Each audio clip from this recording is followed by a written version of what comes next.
네, 오늘 의미 있는 자리 불러주셔서 감사드립니다. 그래서 제가 한 20분 정도 짧은 시간이라서 제가 오늘 말씀드리려는 주제는 아마 저 이후에 이제 아마 AI에 관련된 이야기 들으실 거고 뭐 데이터 관련된 이야기를 다 들으실 텐데 저는 주로 이제 기술과 이 데이터 덕분에 고객들한테 뭔가 경험을 주기 위해서 사실은 사용이 되는 거라고 보실 수 있는데 그런 관점에서 좀 요즘 기업들이라든지 개인들이 좀 어떤 노력들을 하고 있는지 여러 가지 사례들을 가지고 좀 말씀드리도록 하겠습니다. 그래서 어쨌든 이 기술이 고객 경험을 향상시키기 위해서 어떤 노력들을 하는지를 좀 여러 가지 사례들을 가지고 말씀을 드리도록 하겠습니다. 그래서 뭐 외부에 나가면 이제 제 소개를 할 때 주로 디지털 문화 심리학자라 소개를 많이 하는데요. 주로 이제 그런 심리학을 나왔기 때문에 근데 뭐 데이터나 기술 같은 것들이 어떤 방향으로 사용이 돼야 되는지 엔드유저 차원에서 연구를 되게 많이 한다고 보시면 제가 아까 여기 옆에 보니까 이제 디지털 포용 관련된 여러 가지 프로젝트를 하시더라고요. 뭐 디지털 포용이라는 건 끝내 이 디지털적인 세상에서 소외되신 분들이 있거든요. 대표적으로 이제 어떻게 보면 시니어 시티즌들, 저번에는 뭐 나이가 많으신 분들은 요즘은 키오스크 같은 거 굉장히 어렵게 설치해두면 이해를 못 하시거든요. 근데 옆에 봤더니 굉장히 간단하게 음성 지원 형태의 기능을 집어넣으셨더라고요. 근데 사실 그걸 왜 집어넣어야 되는지 사실 생각을 해볼 필요가 있습니다. 왜냐하면 어떻게 보면 인간은 오감을 통해서 커뮤니케이션 하는데 어떻게 보면 좀 나이가 드실수록 이 여러 가지 기관들을 같이 복합적으로 사용했을 때 좀 더 이해가 편리하실 수도 있거든요. 그러면 어떻게 보면 우리가 단순하게 이제 뭐 지하철 같은 것들을 열차표 애매할 때 일반적으로 애매하는 것도 있지만 동시에 음성 지원이 되는 기능을 사실 넣으면 됩니다. 그래서 어떻게 보면 기술이라는 것들은 존재를 하는데 이것들이 궁극적으로 소비자들한테 어떤 방식의 혜택을 줄 수 있는지 사실 연구도 해야 되거든요. 저는 그런 관점에서 연구를 좀 많이 하는 사람이라고 보시면 될 것 같습니다. 그래서 뭐 요즘 또 오프라인 공간들도 보면 디지털로 많이 연결시키려고 노력들도 되게 많이 하시거든요. 뭐 대표적으로 과거에는 이 오프라인 공간들이 사실은 물건을 판매하는 목적에 있어서 A부터 G까지 사실은 다 했어야 됐거든요. 뭐 아시겠지만 삼성 디지털 플라자에 가면 객단가 높은 물건들도 많이 깔아서 둬야 되고 그 물건에 대해서도 설명을 해줘야 되고 판매도 해야 되고 AS까지 다 해야 된다면 지금은 꼭 그럴 필요는 없습니다. 왜냐면 삼성이 굉장히 흥미로운 형태 팝업 스토어를 열면 제가 굉장히 재밌게 놀겠죠. 그리고 집에 오는 길에 제가 가지고 놀았던 물건에 대해서 궁금해지면 그냥 인터넷에 들어가서 키워드 검색을 하면 그 물건에 대한 엄청난 많은 정보가 나오거든요. 그래서 과거에는 이 오프라인 공간에 들렸을 때 브로셔라도 하나 지어서 집으로 보내는 게 목적이었다면 지금은 그런 세상은 아니거든요. 왜냐하면 오히려 고객들이 집으로 가는 길에 도대체 어떤 키워드 검색을 하도록 만들 건지 그리고 그 키워드 검색을 했을 때 우리가 어떤 정보를 줄 건지 그 과정 내에서 어떤 데이터가 확보가 될 수 있는지 이런 것들 사실은 설계를 해야 된다고 보시면 됩니다. 그래서 요즘은 오프라인 공간을 하나 만들더라도 어쨌든 디지털에 연결이 돼야 되기 때문에 그런 관점에서 프로젝트를 좀 많이 하고 있다고 보시면 됩니다. 그래서 뭐 주로 학교에서는 디지털 마케팅 연구소를 한 10년 정도 운영을 하고 있고요. 주로 하는 일은 요즘은 또 교수들이 거의 학교에만 있지 않기 때문에 주로 뭐 산학협력을 통해서 주로 플랫폼 만들어주거나 이 플랫폼에 어떤 컨텐츠를 다시시킬 건지 뭐 이런 일들을 주로 많이 하고 있습니다. 그래서 뭐 많은 회사들하고 일을 하고 있고요. 그 회사들을 보시면 뭐 은행부터 시작해서 여러 가지 뭐 농협 뭐 아니면 뭐 빙그레 이런 여러 가지 회사들을 일을 하면서 지금 많은 기술과 데이터를 어떤 방식으로 세상의 뭐 삶을 더 향상을 시켜주기 위해서 우리가 어떻게 좀 변화를 시켜야 될지 이런 프로젝트를 많이 하고 있습니다. 그래서 오늘은 많은 저희들 사실은 라이프 스타일에서 뭐 디지털이라든지 기술이라든지 데이터가 안 사용되는 분야가 없거든요. 그래서 그런 분야들 속에서 좀 어떻게 데이터가 확보되고 기술이 사용되는지를 여러 가지 사례들을 가지고 좀 말씀을 드려볼 겁니다.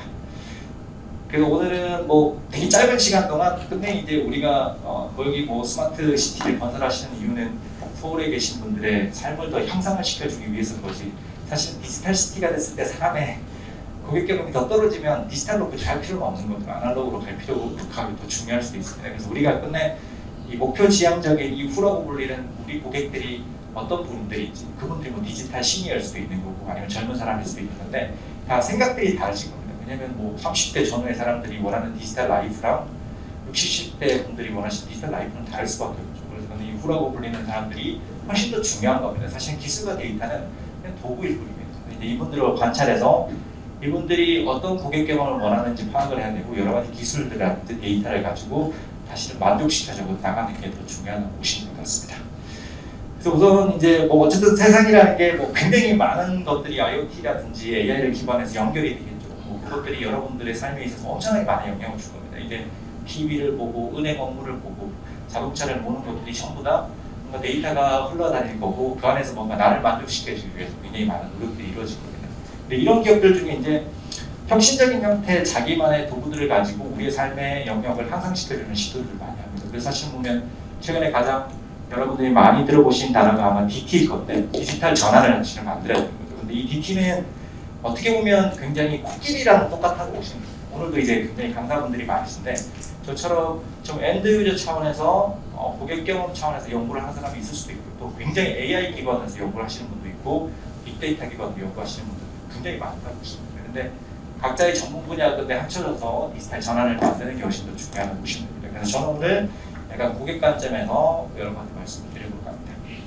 금융 이야기를 잠깐 좀 해보도록 할게요. 어쨌든 대부분 기업들 중에 여러 가지 활동을 많이 하는데 저희들이 이제 은행에 가고 뭔가 금융 업무를 보는 것들도 디지털 기술이라든지 데이터의 영향을 받을 겁니다. 제가 이제 최근에 보험회사의 강의를 굉장히 많이 갔는데요. 보험회사들 요즘 돈은 많이 벌고 있는데 되게 위기의식을 느끼는 게 지금 60대, 70대 보험 가입률은 계속 올라가고 있는데 20, 30대 보험 가입률이 계속 떨어지고 있어요. 왜냐하면 20, 30대들은 사실은 보험에 대해서 그렇게 매력을 못 느낄 수도 있습니다. 근데 그 이유를 생각을 해보면 기존에 있는 보험들이 그렇게 20, 30대가 볼 때는 합리적이 아닐 수도 있거든요. 그래서 오히려 지금 보험회사들이 굉장히 위기의식을 느끼는 건 경쟁 보험회사들 때문이 아니라 뭐 애플이라든지 이런 테슬라들 이런 회사들이 만든 보험 때문에 되게 위기의식을 느끼고 있습니다. 대표적으로 지금 이미 미국에는 이 테슬라라고 하는 전기차가 이미 보험을 팔고 있거든요. 근데 이 보험이 왜 혁신적이냐면요. 저도 사실은 삼성 다이렉트 자동차 보험을 거의 10년 동안 들었는데 그 보험에다가 저한테 뭐 이런 데이터적인 질문을 하진 않거든요. 밤에 노란불일 때 얼마나 가속 페달을 밟으시나요?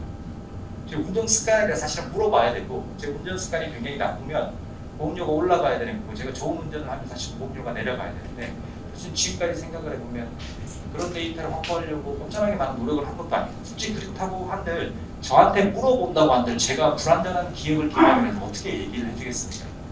그래서 그게 사실 보험회사의 어떻게 보면 딜레마인데 문제는 얘네는 테슬라는 굉장히 매력 있는 자동차 생태계를 만들어놨거든요. 그래서 테슬라는 뭐라고 얘기해요? 근데 네가 우리 자동차 생태계 내에서 계속 데이터를 우리한테 주면 네가 안전운전을 하면 할수록 보험료가 내려가는 거예요.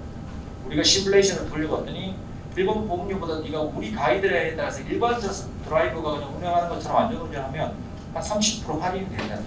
그래서 그 테슬라가 얘기하는 건 이런 겁니다. 이걸 통해서 돈을 벌겠다는 생각은 없을 겁니다. 근데 이걸 통해서 무슨 얘기를 하냐면요. 과연 네가 내연기관 자동차를 계속 타고 다니는 게 맥센스한 건지 질문을 던지는 겁니다. 20, 30대들한테. 내가 볼 때는 그게 맞지 않는 것 같거든요. 네가 하루라도 더 빨리 테슬라가 만드는 모빌리티 생태계에 와서 활동을 하는 게 보험료도 훨씬 더 싸지는 거고 합리적인 아닙니다. 그래서 어떻게 보면 이 테슬라가 지금 보험회사를 위협하고 애플이 보험회사를 위협하는 방식은 사실은 굉장히 매력 있는 생태계를 통해서 고객들의 데이터를 계속 뽑아내고 고객들이 자발적으로 준다고 보십니다. 고객들은 왜 테슬라한테 계속 자기 데이터를 주느냐? 사실은 내가 데이터를 주면 줄수록 나한테 주는 혜택이 뚜렷하게 보이기 때문입니다. 내가 데이터를 계속 줘야지 얘가 자율주행이라는 기반으로 해서 계속 내가 솔직히 말해서 내가 많은 노력을 기울이지 않더라도 자동차가 스스로 갈 수 있는 형태의 뭔가를 만들어주는 거죠. 그래서 어떻게 보면 그리고 얘들은 OTA라고 해서 끊임없이 한국 인공위성을 띄워다두고 그래서 그런 것들이 내 실시간으로 내 맞춤 형태로 자동차를 바꿔주는 거거든요. 근데 그런 것들을 주기 때문에 굉장히 우호적으로 데이터를 주는 거라고 보시면 됩니다. 그래서 요즘 보험회사들이 어떤 일들을 하고 있느냐. 그래서 우리도 우리 우호적인 데이터를 줄 수 있는 생태계를 만들어야 된다고 하는 겁니다. 그래서 그나마 굉장히 삼성이 스마트한 게 올 초에 삼성의 4개 금융사들이 통합된 플랫폼이 모니모를 만들었지 않습니까? 이 모니모를 보시면요. 근데 그냥 일반적인 이 4개의 금융회사가 통합돼서 아이디를 교환하고 뭔가 데이터를 같이 공유하는 그런 것들이 중요한 건 아닙니다. 그런 것도 되게 중요할 수 있지만 이 플랫폼을 통해서 매력 있는 형태의 생태계를 만들겠다. 그래서 뭐 영상이 지금 음량이 안 나올 수도 있고 여기 모니모에 가보시면 근데 네가 우리는 습관적으로 뭔가 흥미로운 것들이 발생하고 금융과 관련된 다양한 라이프 스타일 같은 것들이 뭔가 작동을 하는 곳이라고 합니다. 네가 많이 걸어다니면 뭔가 혜택을 젤리라고 하는 여기서 사용될 수 있는 커런시 같은 보상을 주는 거예요. 그럼 근데 이런 데이터를 확보하려고 하는 이유가 근데 보험회사라든지 이런 것들은 솔직히 고객들의 운동 데이터 이런 것들이 사실은 나중에 굉장히 중요할 거거든요. 근데 그걸 그냥 달라고 했을 때 주지 않는다. 굉장히 매력 있는 생태계를 통해서 끊임없이 우킥시키려는 시도를 할 겁니다. 그래서 궁극적으로 고객들한테 뭔가 흥미로운 형태의 생태계를 만들고 혜택을 줘야만 고객들은 이제 원활한 형태로 자기 데이터를 줄 수가 있는 거죠. 근데 우리가 하지 않으면 이미 애플이라든 테슬라 같은 굉장히 매력적인 곳들이 보험을 출시를 하고 다양한 형태의 금융을 출시할 거기 때문에 이런 일들을 하고 있다고 보시면 됩니다. 그래서 좀 중요한 것들은 이 데이터를 어떤 형태의 기술에 연결시켜서 어떤 고객 경험을 줄 건지를 끊임없이 테스팅해가면서 사실 모든 형태의 다시는 소비자들이 위한 데이터를 줄 수 있는 분위기를 만들어내게 되게 중요하다고 보시면 됩니다. 그래서 그만큼 그래서 이 디지털 전환 시대 때 모든 라이프 스타일 영역에 있는 기업들이 이 디지털과 기술을 이용해서 어떻게 혁신적인 형태의 고객 경험을 줄 수 있는지 이런 것들을 다 고민을 하고 있다고 보시면 됩니다. 그래서 오늘 뭐 사실은 지금만큼 기업들이 다양한 형태의 뭔가 데이터를 뽑아내거나 고객들의 활동을 새로운 곳에서 하는 시도를 하는 것들이 많이 이루어지는 때는 없었다고 저는 생각하거든요. 그중에 가장 대표적인 게 저는 이 메타버스 세계가 열렸다고 보는 겁니다. 그래서 아까도 보니까 영상에서 그 뭐 서울시내 스마트시티 그런 메타버스 세계를 어떻게 만들고 있는지 이런 것들을 보여주신 걸 잘 봤거든요. 그래서 이 메타버스는 어떻게 보면 잘 아시겠지만 가상 세계에서 뭔가 활동을 하는 거라고 보시면 됩니다. 근데 중요한 건 이 메타버스가 중요한 게 아니라 앞으로는 뭐 이런 메타라든지 이런 거, 뭐 페이스북이 아시겠지만 자기 사명을 바꿀 정도로 여기 사활을 걸고 있는 거죠. 그래서 뭐 근미래는 아마 저희들이 뭐 나만의 아바타를 만들어서 뭐 어딘가에 출근을 해서 누군가랑 커뮤니케이션 하거나 내가 가상 세계에서 뭔가 출근을 해서 기업들이 만든 것들하고 끊임없이 커뮤니케이션 할 겁니다. 근데 중요한 건 저는 이런 아바타나 이런 것들이 중요한 게 아니라 근데 이 메타버스라고 불리는 기술이 사실은 우리의 삶을 어떻게 변화시킬 건지를 사실 생각을 해보는 게 더 중요하다고 생각하거든요. 그래서 어떻게 보면 이 메타버스가 저희들의 라이프 스타일을 인터넷 1.0, 2.0을 거쳐서 3.0으로 지금 옮겨가고 있는데 인터넷 1.0은 아마 여기 계신 나이가 많으신 저처럼 많으신 분들이 경험했던 세상일 겁니다. 집에 데스크탑이라고 불리는 굉장히 거대한 컴퓨터가 있고 이게 선으로 연결되어 있거든요. 사실 이동이 불가능합니다. 그래서 대부분 굉장히 느린 인터넷 기반으로 텍스트 기반으로 커뮤니케이션 했다면 이게 이제 혁신으로 바뀐 게 아시겠지만 스티븐 잡스라고 불리는 걸쇠출의 인물이 2007년도에 이제 아이폰이라는 걸 내놓으면서 모든 게 다 바뀝니다. 왜냐면 어떻게 과거에는 비 오는 날 비를 맞으면서 이제 택시를 기다려야 되겠죠. 근데 이제 어느 순간에 나가지 마. 휴대폰 줘봐봐. 카카오 쳐봐봐. 그걸 깔고 가입을 하고 부르면 와. 그리고 여러분들께서 휴대폰을 통해서 막 영상을 촬영하십니다. 그럼 갑자기 유튜브라는 플랫폼이 생겼는데 거기다 계속 동영상을 올리면 구독자를 확보하면 돈을 벌 수가 있대요. 여러분들 중에 휴대폰으로 사진 찍어서 그냥 보관하는 사람도 있겠지만 대부분 젊은 분들은 인스타그램이나 틱톡에 그 어디만 올려서 뭔가 활동을 하시거든요. 근데 그 모든 일들이 사실은 인터넷이라고 불리는 게 이동 가능한 형태의 모빌리티 연결이 되면서 여러분들이 굉장히 주체적인 생산자가 되고 그런 것들을 이용해서 플랫폼들이 굉장히 많이 생깁니다. 인터넷 2.0 시대 여러분들이 알고 있는 대부분 혁신 기업들, 에어비앤비, 뭐 카카오라든지 이런 것들 다 생겼다고 보시면 됩니다. 보면 인터넷 3.0은 근데 저희들이 서 있는 이 주변이 스페셜 컴퓨팅 기술을 통해서 이 주변이 다 이제 캔버스화가 되는 겁니다. 그래서 어떻게 보면 메타버스가 중요한 게 아니라 AR, 뭔가 VR 이런 것들이 중요한 게 아니라 이런 것들을 통해서 궁극적으로 우리 삶이 어떤 방식으로 혁신적으로 바뀔 수 있는지를 저는 주로 연구를 한다고 보십니다. 당연히 근데 AR, VR 이런 MR 같은 것들이 어떻게 데이터를 확보를 할 건지 여기서 이제 당연히 기술적인 것들도 엄청나게 중요하죠. 근데 중요한 건 이것들을 가지고 우리가 어떻게 혁신적으로 고객의 라이프 스타일을 바꿀 수가 있는지도 사실 연구를 해야 되거든요. 그래서 그런 것들을 굉장히 많이 합니다. 그래서 보면 CU라든지 이런 대부분 기업들이 다 뭔가 이런 제페토라고 불리는 네이버 이런 간을 만들어서 두지 않습니다. 근데 저는 이 모든 것들이 다 좋은 시도라고 생각을 하진 않습니다. 제가 왜 그런 얘기를 하냐면 사실은 CU가 이런 것들을 만들어 놨습니다. 제가 만약에 아바타를 만들어서 여기 편의점으로 보냈어요. 여기 있는 물건들하고 뭔가 커뮤니케이션을 한다고 해서 그게 엄청나게 뭔가 고객 경험을 줄 거라고 저는 생각을 하지는 않거든요. 그러니까 이런 것들은 우리가 메타버스를 뭔가 건설해 봤다는 얘기는 할 수가 있지만 이것보다 사실은 이 개발 비용도 굉장히 많이 들 텐데 이 개발 비용에 비해서는 우리가 고객들한테 주는 고객 경험은 그렇게 크지 않을 수 있습니다. 그래서 오히려 저는 요즘 이런 B2C 기업들이 하는 일들보다 오히려 B2B 기업들이 하는 일들이 더 부가가치가 저는 있다고 생각하거든요. 요즘 대표적인 게 과거에는 이런 현대자동차가 모빌리티 컨퍼런스를 한다. 그러면 보통은 뭐 코엑스라든지 호텔 이런 데 빌려가지고 크게 컨퍼런스를 했을 거지 않습니까? 근데 이제 앞으로는 뭐 얘들이 2019년도부터 VR 품평장에 계속 돈을 집어넣고 있는데 앞으로는 특별한 일 아니면 안 만나겠다. 그런 것들은 어떻게 보면 우리가 멀리 있는 클라이언트들이 굳이 비행기 타고 와가지고 쓸데없이 만날 필요가 없는 거예요. 그리고 되게 재밌는 게 최근에 네이버가 4천억 원을 들여서 신사옥을 건설했는데 그 자기 회사 다니는 사람들한테 시장 조사를 했지 않습니까? 어떻게 근무하고 싶은지 물어봤는데 되게 충격적인 건 주 5일 예전처럼 네이버에 출근하겠다고 대답한 비율이 한 2% 정도 될 겁니다. 거의 절반 이상이 뭐라고 대답을 했냐면 나는 네이버에 가능한 출근을 안 하는 걸 원한다는 거예요. 한마디로 우리가 4천억 원을 들여서 엄청나게 신사옥을 건설했는데 대부분 우리 회사를 다니는 핵심 인재들은 집에서 저렇게 근무하겠다. 그럼 네이버가 그걸 뭉갤 수 있느냐? 절대 뭉갤 수가 없죠. 왜냐면 그걸 뭉개면 다 다른 회사로 이직을 할 겁니다. 요즘 뭐 배달의 민족도 보면 3.5일제로 일을 하지 않습니까? 그러면 앞으로 아마 네이버라는 것들은 4천억 원을 들여서 신사옥을 짓는 게 중요한 게 아니라 자택근무하는 애들이 어떤 형태의 메타버스 세계 내에서 만나서 인터랙션하고 그리고 여러분들이 많이 찾아보시면 알겠지만 이게 끝내 이 메타버스 내에서 커뮤니케이션 하는 것들이 창의력적인 측면에서는 굉장히 좋지 않습니다. 이미 네이처라든지 이런 유명한 세계적인 선박지에 이미 우리가 메타버스라는 이런 형태에서 가상세계를 만나는 게 우리 뇌에 굉장히 지역적인, 왜냐면 여러분들도 줌 미팅 같은 거 해보시면 조그마한 그 화면을 계속 들여다보고 있지 않습니까? 우리 인간이라는 게 여기서 사람을 보고 인터랙션을 하고 사람의 분위기를 느끼고 이런 것들이 다 뇌에서 작동이 되는 건데 그냥 화면 안에서 어떤 것들을 집중해서 보는 게 뇌의 활동을 굉장히 지역적으로 만들기 때문에 창의성을 만드는 데는 굉장히 영향을 준다는 거예요. 그럼 그거를 극복하기 위해서 기술이 이용이 돼요. 불가능하지는 않습니다. 그래서 그런 것들을 실제로 줌이라든지 이런 것들이 다양한 방식으로 뭐 예를 들면 아이 트래킹 같은 것들 기술을 이용해서 어떻게 하면 좀 더 이 사람이 뭔가 발언을 했을 때 좀 더 이 사람하고 같은 공간에 있는 느낌을 더 주게 만들 건지 이런 것들 되게 고민을 하는 겁니다.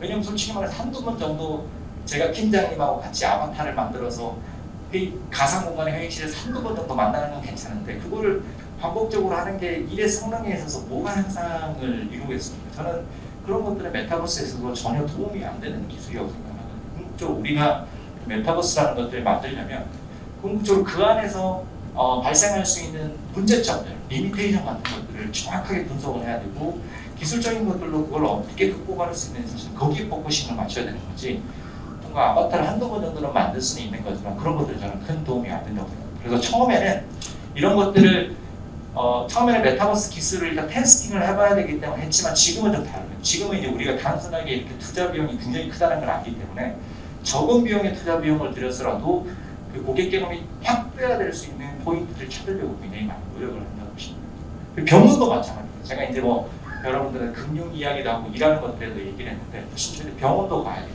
그래서 보면 병원들도 요즘 이런 메타버스라는 혁신적인 그런 기술을 이용해서 사람들의 고객 경험을 바꾸려고 합니다. 대표적인 게 이제 명지병원이 세계 명지병원이 한마디로 우리나라에서 가장 핵심적인 병원으로 성장을 하고 싶은데 좀 죄송한 얘기지만 우리나라에서 핵심적인 병원이 되려면 서울 안에 있어야 됩니다. 지금 서울 메이저 병원들은 다 서울, 아산병원 다 서울에 있지 않습니까? 근데 안타깝게도 명지병원은 일산에 있기 때문에 지리적으로 약점입니다. 그래서 이분들은 이걸 극복하기 위해서 계속 버추얼, 메타버스 이런 데 관심이 있으십니다. 근데 당연히 처음에는 명지병원이 이 프로젝트를 할 때 어떤 생각을 많이 하셨을 거냐면 환자가 아바타를 만들어서 의사랑부터 얘기하고 이런 생각을 했겠죠. 근데 생각을 해보면 여러분들이 배 아파 죽겠는데 아바타를 만들어서 의사랑 만나는 게 무슨 그렇게 빅딜이겠습니까? 근데 그런 것들은 투여 비용을 엄청 할 수 있는데 사실 고객들이 느끼는 가치 같은 것들은 전혀 없다고 보십니다. 그래서 그때 오히려 트레이닝 이런 건 다를 수 있습니다. 왜냐면 매번 의사분들이 죽을 시체해가지고 뭔가 테스팅을 할 수는 없는 거예요. 근데 이런 것들이 실제로 수술하는 환경이나 이런 것들을 메타버스화 시킨다면 좋은 의사들이 명지병원에 올 수도 있는 거고 사실 이것도 수출할 수도 있는 거고 그래서 어떻게 보면 이 메타버스가 중요한 게 아니라 근데 이 기술이 우리가 사용이 됐을 때 궁극적으로 확장성을 가지는 그 고객경험을 줄 수 있는 곳이 어딘지를 사실은 요즘은 면밀하게 보는 게 추세라고 보시면 되겠습니다. 그래서 꽤나 기업들이 이제는 좀 다른 형태의 시도 같은 것들을 좀 많이 하고 있다고 보시면 됩니다. 그래서 뭐 어쨌든 지금은 뭐 교육 분야도 이제 바뀌겠죠. 제가 이제 의료도 얘기했으니까 마지막으로 교육을 좀 얘기해주면 교육도 과거에는 저는 이제 교육 사실 대학교 얘기이기 때문에 근데 이제는 이 교육 분야도 여러 가지 디지털 기술과 데이터를 활용해서 굉장히 혁신적으로 많이 바뀔 겁니다. 사실은 뭐 저희 학교에서 맨날 얘기하는 거지만 하버드라든지 MIT는 자기의 경쟁 상대를 뭐 서로라고 생각을 안 한 지 오래됐거든요. 사실 지금 이미 하버드라든지 MIT가 경쟁 상대로 삼아야 되는 곳은 지금 구글이지 않습니까? 뭐 여러분들이 영어만 조금만 잘하시면요. 과거에는 뭔가 대학 교수라는 사람들은 대부분 유학을 가서 남들이 알지 못하는 그 지식을 굉장히 하드 트레이닝을 받아서 가지고 와서 몇십 년 동안 계속 읊어먹는 거예요. 근데 요즘은 여러분들 영어를 조금만 잘하시면요. 그냥 인터넷에 검색을 하시면 엄청나게 많은 정보가 난립돼 있고, 그리고 그거를 친절하게 설명을 해주는 강의 프로그램도 굉장히 많습니다. 코세라라든지 그런 무료 강의 프로그램도 굉장히 많거든요. 그래서 이제는 굳이 유학까지 가서 과연 이런 교육을 받는 게 맞는지 이런 고민들을 하는 겁니다. 그럼 당연히 대학교가 이제 고민이 시작이 되는 거예요. 저도 사실은 경북대학교에 있지만 작년까지만 하더라도 코로나 때문에 거의 2년 동안 항상 온라인으로 강의를 했었거든요. 이번에 처음으로 오프라인을 했는데, 제가 저희 수업을 듣는 학생들을 대상으로 지난 학기 때 설문조사를 했는데 굉장히 충격받았던 게, 다음 학기 완전 오프라인으로 가는 거에 대해서 어떻게 생각하는지 물어봤더니 거의 대부분의 학생들이 내가 아침 8시에 일어나서 지옥차를 타고 경북대학교까지 9시 전에 도착을 해서 이승윤 교수 수업을 오프라인에서 들어야 되는 이유를 얘기해요. 근데 그 이유에 대해서 얘기 못하면 그냥 집에서 듣겠다는 거예요. 왜냐면 인강 세대거든요. 근데 지금은 대학 교육들이 다 이렇게 스탠딩에 교수가 얘기를 하지 않습니까? 이게 도대체 굳이 모여가지고 할 필요가 없는 거예요. 그래서 어떻게 보면 이제 당연히 이제 이 학교들도 고민을 하게 되는 거예요. 도대체 어떤 기술 이런 것들을 가지고 지금 애들이 원하는 것들을 어떻게 핸들링해 줄까 고민을 합니다. 그래서 보면 좋은 교육기관들은 이미 그런 것들을 하고 있어요. 대표적인 게 이제 그 하버드 같은 경우에는 하버드 비즈니스 스쿨은 오히려 막 시대에 역행하지 않고 오히려 전체 과정을 다 온라인화 시킵니다. 온라인 안 할 것 같아요. 오히려 온라인을 시키고 다른 형태 시도를 합니다. 우리는 사실은 이제부터는 컨텐츠에는 3%만 투여를 하고 나머지 97%는 연결이다. 이 얘기는 거예요. 근데 교수가 나와가지고 일방향적으로 강연하는 거는 3%밖에 중요하지 않아요. 자기 프로그램 내에서. 97%는 우리 이 프로그램 내에서 온라인상에서 굉장히 많은 사람들이 접속을 하고 들을 텐데, 그 사람을 어떻게 커넥팅 시키고 그 사람들이 어떤 기술적인 것들을 연결시켜서 서로 뭔가를 지식을 공유하고 이런 것들을 우리 프로그램 내에서 강화할 수 있는 것들을 하겠다는 거예요. 왜냐하면 여러분들께서 뭔가가 궁금하면 구글에 키워드 검색을 하실 텐데 친구한테 전화해서 같이 키워드 검색하자고 이렇게 연결시켜서 하시진 않고 집단 지성을 하지 않고 그거를 하게 해주겠다는 겁니다. 그래서 어떻게 보면 이제는 이 교육적인 측면에서도 이런 시도 같은 것들이 굉장히 많이 일어납니다. 그래서 어떻게 보면 지금은 교육에 있어서 새로운 기술과 데이터를 가지고 새로운 시도를 해야 됩니다. 저도 이제 사실은 중고등학생들 되게 많이 만나지만 요즘 중고등학생들의 학용품 앱이랑 학용벌 파는 앱이 아니라 필수적으로 까는 앱들, 이런 콘다 같은 것들이 이제 앞으로 계속 나오겠죠. 그래서 과거에는 청담동에 있는 수학 교사가 천문학적인 돈을 버는 이유는 사실은 부잣집에 찾아가서 못 푸는 수학 문제를 풀어줬다는 겁니다. 근데 이제는 그러니까 지방 애들은 그런 교육적 혜택을 전혀 받을 수가 없겠죠. 근데 어떻게 보면 콘다라는 앱이 생기면 모르는 수학 문제를 지방에 있는 애가 사진을 찍어서 올리면 솔직히 그 문제를 풀어줄 수 있는 사람은 많을 수도 있습니다. 왜냐면 경북대 수학과를 나왔는데 나는 굳이 과외 교사가 되고 싶지는 않은 거예요. 근데 내가 어떤 앱이 만들어져서 거기 가서 내가 시간이 날 때마다 수학 문제를 풀어주고 리워드를 받는 것까지는 괜찮다는 거죠. 그럼 집에서도 할 수 있는 문제입니다. 그래서 어떻게 보면 앞으로는 이 교육 분야도 이런 형태의 기술들을 가지고 뭔가 다양한 시도가 이루어질 거라고 보십니다. 그래서 어떻게 보면 저는 오늘 말씀드리고 싶은 거는 사실은 데이터라든지 AI라든지 이런 것들이 가장 중요합니다. 그것이 없으면 아무것도 될 수가 없는데 이제는 대부분 기업들이 그런 기술들이나 데이터라든지 상향 평준화도 시스템을 만들었기 때문에 오히려 이것들을 가지고 궁극적으로 뭘 해줄 수 있는지 사실 고민하는 거예요. 왜냐하면 지금 옆에 보시면 키오스크도 굉장히 어려운데 근데 그 키오스크를 70대, 80대 노인분들한테 더 사용하기 편리하게 해주는 건 기술을 연구해서 만들어지는 건 아니라고 생각합니다. 오히려 그걸 이용하시는 디지털에 소외되신 분들이 도대체 어떤 생각에 어떤 라이프 스타일을 사는지를 보고 그것들을 어떤 기술을 연결시킬 때 가장 크게 부가가치를 만들어질 수 있는 사실 그런 것들을 찾는 것들이 좀 중요하다고 보시면 됩니다. 그래서 이후에는 아마 그 기술과 데이터를 가지고 어떤 일들이 일어날지 말씀을 해주실 겁니다. 오늘 저는 여기서 마치도록 하겠습니다. 감사합니다.